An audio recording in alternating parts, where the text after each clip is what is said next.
We are back by popular demand.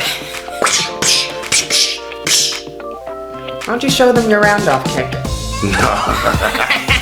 He goes like that. I pulled my hamstring last time I tried to do that. Consistency.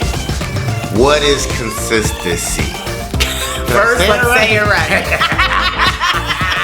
I can't talk. Consistency. Consistency. How to be consistent in a relationship. My name's JC. And I'm Bethany. Let's get into this fucking video.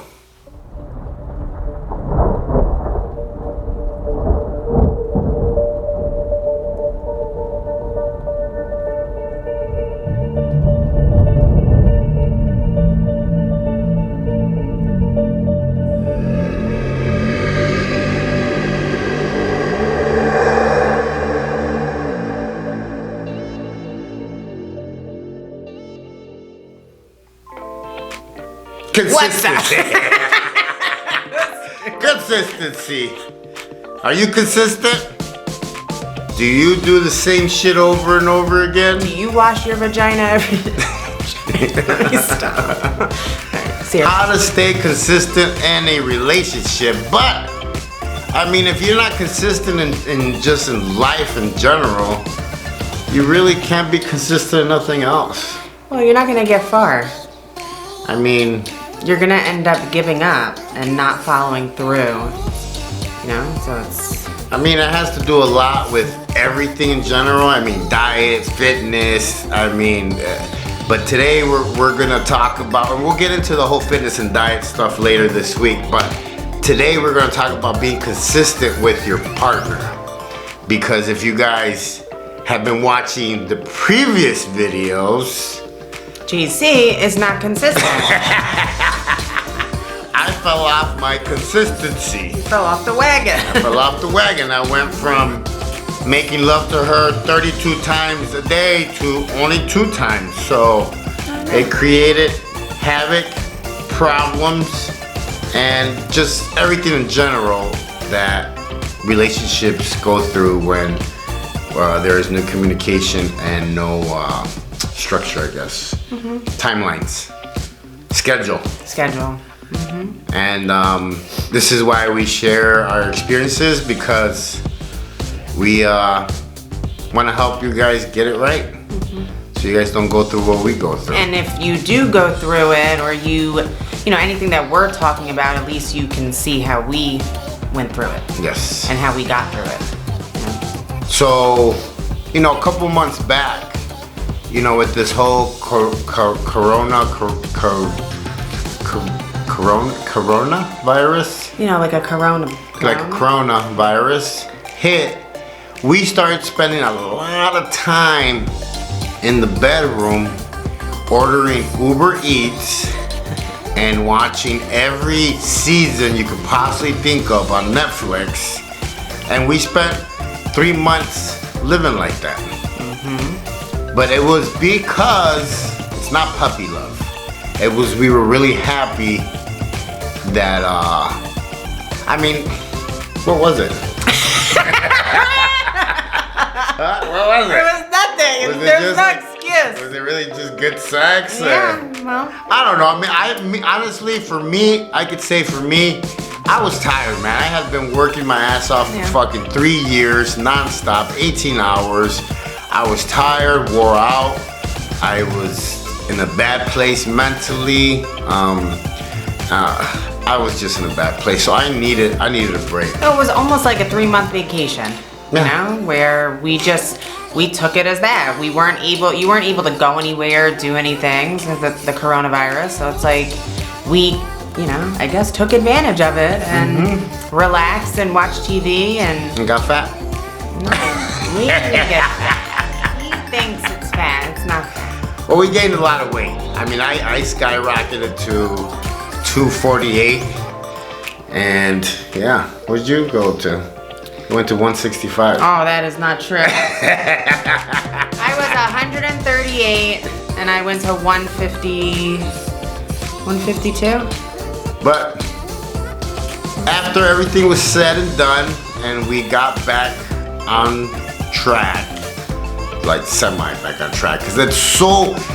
After you actually hit the consistency part, and you're like doing it, you're like on a roll, and you fall off. It's like really hard to get back on. I don't know why. Yeah. But you know, we tried, and we would be like, okay, Monday, and then you know, Monday would come around, and okay, Tuesday. But I think also what was killing us is that we couldn't go nowhere.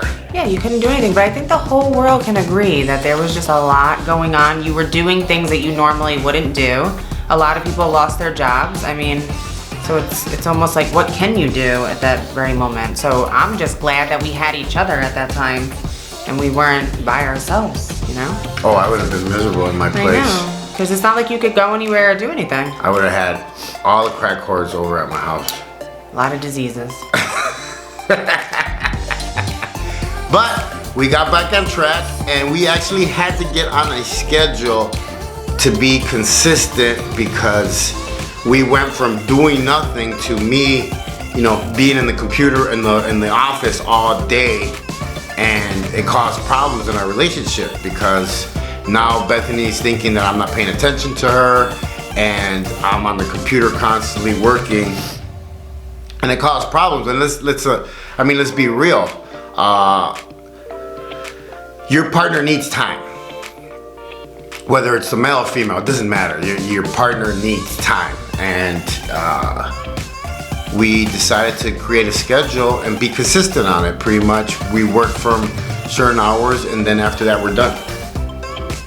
Yeah, well, because we work from home and we're together 24/7, so it's like we had to come up with a schedule where we get up at a certain time every day, we do cardio, we eat, we train, you know, and then we work, and then we train again, we do cardio, and then it's like, then after that is our time to spend, you know, together, laying down, watching TV, whatever, and then, you know, go to sleep. So it's like you have to stay on a schedule, because if not, everything is all over the place, and then you'll just stay doing things and lose track of time, and just, like him, be on the computer all day and not realize that, you know, we haven't had sex. It's really it's really hard when you're working from home to not get like sidetracked. Or, I don't know if you guys noticed, you get addicted to getting on your phone and just randomly just going through your social media for no apparent reason, just scrolling or looking stuff up, and it gets to the point where you're just like wasting fucking time and just effort. Like, it's crazy what these phones do to you. Mm-hmm. And it creates problems with your partner, believe it or not. You know, they do see you paying more attention to social media and your phone instead of you paying attention to them. Mm-hmm. And I'm not gonna lie, I fell victim to it, and I also lost track of how I used to treat her. You know, how I used to get her flowers. I used to, you know, open the door all the time, and little by little, you know, stuff starts to fade away, and you know, you have to stay consistent, man, because if not, you know, it causes a lot of problems, and it started creating problems with us. And the good thing is, like I've told you guys in the past, me and Bethany consider ourselves friends before anything, and we're able to, I guess, talk things out, some things, and she calls me out on shit that, you know, I mean, today was one of the examples that I came home from training one of my clients at the park, and I'm not gonna lie, like, I have a lot of fucking triggers from my past that fuck with me mentally, and one of them is coming home to an empty house.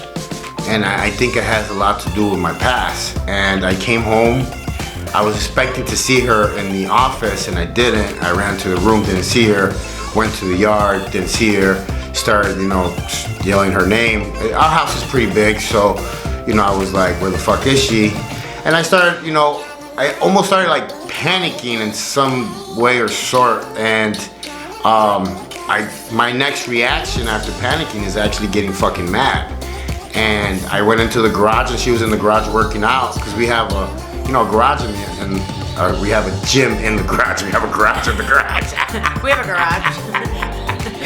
But she was in the garage working out, and she was actually doing some work for our social media. And I came in, and since I was already mad because of the trigger of coming home to the empty house, I lashed out. And you know, I came upstairs and I was pissed, and she asked me, like, really think about what you're mad about right now.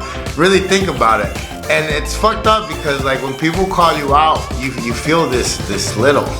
You feel this little, and when you actually calm down and actually think about it, I had to actually confess for the first time in my whole life why I've been acting like this, and because this is not the first time this has happened. So she's like, babe, if you would have told me this a long time ago, we could have like dealt with this way better. Yeah. And man, I'm not gonna lie, like I felt embarrassed, I felt ashamed, but at the same time I felt relief because I actually got to admit why I felt this way and how it triggers me. And this is like, you know, I'm 42 years old, and it's the first time I ever like admitted to it. But this is what I mean. This is why our relationship is starting to get better and better, because we're actually like healing each other. So. Well, you have to be honest too. I mean, that's a big thing. Like for me, you know, you can easily get so mad so quick. I mean, it takes 2 seconds, but you can easily undo it. You choose to be mad. And you can easily choose to not be mad at that very moment. The moment that someone's explaining to you, you know, what's going on, you can easily be like, you know what? You're right, I'm over it. Like I'm done with it. Yeah, but it's like it's crazy because you feel like, well, it's your ego. You've done so much that you can't like take anything back, so you want to just continue. Yeah.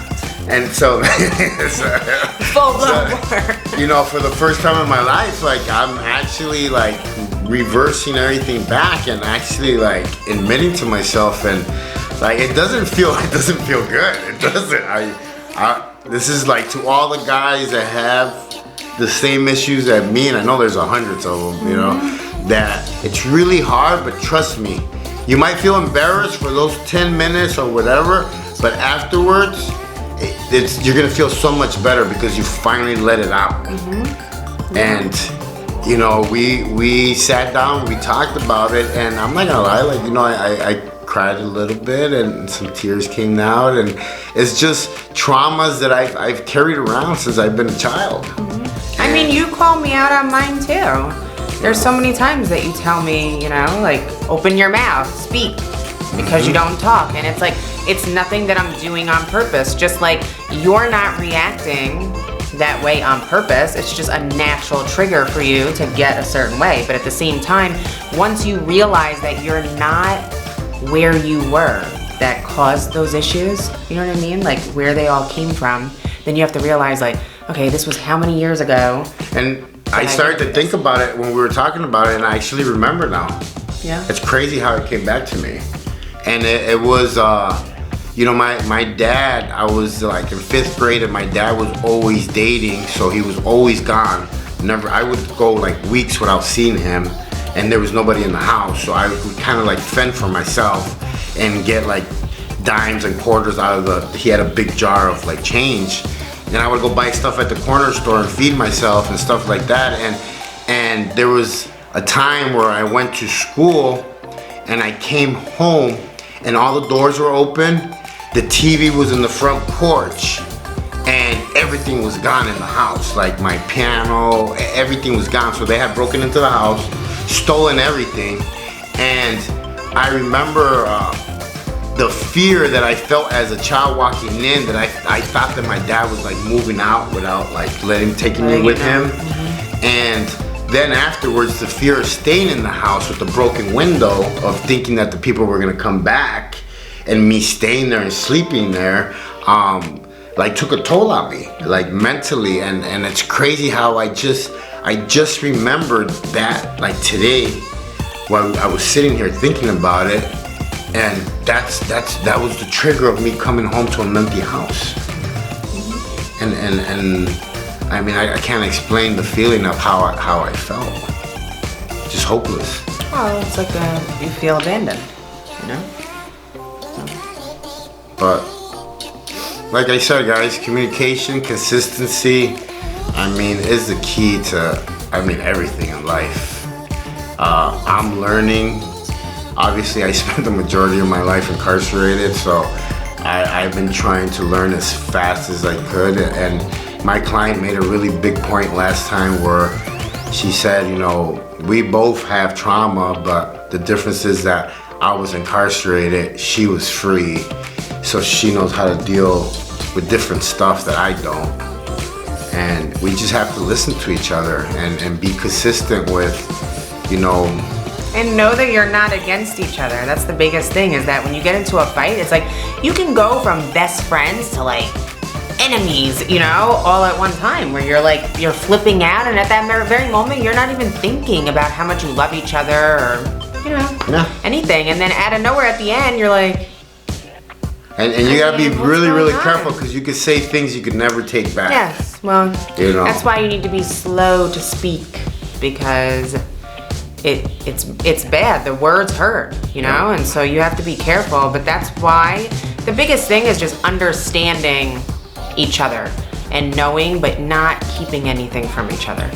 So that way, whatever is your issue, whatever is my issue, like we both know them, and so we try our best to not allow those things to happen. Like now that you told me that, I'm no longer gonna, go somewhere where you don't know and you feel a certain way, because then it causes you to feel that way. It's crazy how I feel though, and how I felt when all those times that I walked in and you weren't here, and and I didn't say nothing. Mm-hmm. But it's because I didn't remember where it came from until today. Oh yeah, because a lot of people, you have to dig down deep to get to the root of that. Sometimes you block it and you actually don't want to remember it, because it was just not a good time in your past. So, but that's our relationship update. We're not breaking up. We're not breaking up. No. Don't start behavior patterns you cannot maintain. Mm-hmm. That means, like I told one of my clients today, do you tell your wife every day that you love her? Do you tell her every day that she's beautiful?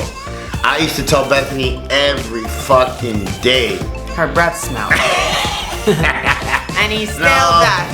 I used to tell her every day that I loved her and she was beautiful, and I started to fall off because I started to get busy, and it shouldn't be like that, because that's what actually made our relationship what it was, and it's what it makes it. So stick to the patterns. I'm not saying that you have to do it every day, but just remind yourself. Put it in your fucking phone. Do something. If you're forgetful, put it in your phone. Remind her. Tell her that she's sexy. Tell her that you love her. Tell her they want to hear these things, just like you want to hear that you have big biceps, even though they're only 12 inches. But do it because you really, really want to. Well, you don't understand what it does. For a woman, it just makes them feel good about themselves and makes them know that you love them.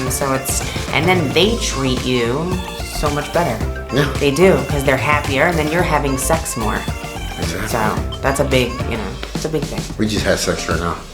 That's why we're really happy right now. But consistency, guys, if you actually start with small things, I always tell people when they want to ask for diets and workouts, I'm like, look, start with your fucking breakfast first. Let's go even a little bit more back. Start by making your fucking bed every day, and then we'll talk about breakfast, and then we'll talk about lunch, and then dinner, and then everything falls in. Yeah, you can. Small changes. Everybody wants to go gun ho and balls to the wall, and guess what? You're gonna fucking crash and run out of fucking gas. And that's one thing that I've learned so much with Mrs. Savage here, is that she told me, you like to do 100 things and you don't even finish one. That's why has all these ideas and it's great, but I'm like, can we just get through one thing at a time, please? That's why, like, the podcast show never got started. Because we have so much going on. It's like we just need to accomplish one thing at a time, and then once it's accomplished, you go on to the next thing, so that everything is at its best, 100%. Otherwise, everything is half-assed, and you don't get through it that way. So. And that's the thing that when we actually came off of this whole lockdown and everything, she was like, look, you need to focus just on your diet, on your training. That is it.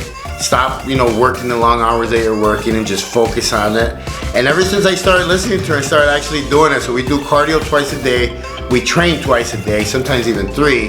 I've actually, I was 248. I'm down to, I was 210, but we celebrated her birthday and yeah, man, we ate a little bit bad for about a couple of days, messed around, and I'm back up to 220, but I'll drop that off in a couple of days and get back to 210. The goal is for me to get to 185 by January, and we're gonna make a video on how to diet, how to get lean on a budget, and just the right way to do it, and not to starve yourself, and how to work out. Like, I'm gonna go through step by step, like the right way to do things, or at least how I know to do things and how they work for females and males. So this week we'll be doing how to shop on a budget, because the number one thing we always get is, oh, I can't diet because I don't have money. Yeah, stop. You go to Walmart. What is the other one? I don't have time. What is the other one? I'm too old. I'm too old. Yeah, it goes on. The list goes on and on. Stop making excuses. It is what it is. It's never gonna be the right time. It's never gonna be the right day. You're never gonna have all the supplements. You're never gonna have everything. The main thing is to start getting moving. And that's the thing that she told me. She's like, let's start by walking every day. And that's actually how we got in the groove. You develop good habits, right? And then you're consistent in them. And then that's all that matters, is eliminating the bad and introducing the good, and then next thing you know, you're still gonna have some good and bad, but next thing you know, you end up all good, and then all of a sudden you look good, you know. So that's. But on Friday, we're gonna post that video, later on in the day on Friday, just how to eat healthy and how to lose weight. Exactly. My name is Bethany. I'm JC. And we are the Savages.